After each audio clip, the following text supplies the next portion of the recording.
دھابیجی میں گزشتہ 10 سالوں سے سوڈو سومرو نامی بااثر شخص کی سربراہی میں چلنے والے غیر قانونی طور پر ریتی بجری کے ڈمپروں جو براستہ دھابیجی پل نمبر 55 جو کہ بھاری ڈمپروں کے گزرنے کی وجہ سے انتہائی کمزور ہو چکی ہے، جبکہ کئی جانیں ضائع ہو چکی ہیں اور مزید جانیں ضائع ہونے کا خدشہ ہے۔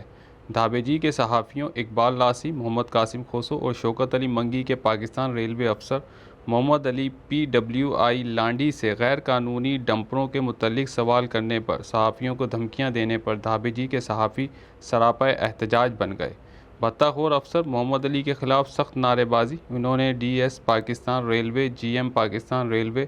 DC ٹھٹھہ اور SSP ٹھٹھہ کو مطالبہ کرتے ہوئے کہا ہے غیر قانونی طور پر چلنے والے ڈمپروں اور بھتہ خور افسر کے خلاف کارروائی کی جائے، ورنہ دیگر احتجاج کا راستہ اختیار کیا جائے گا۔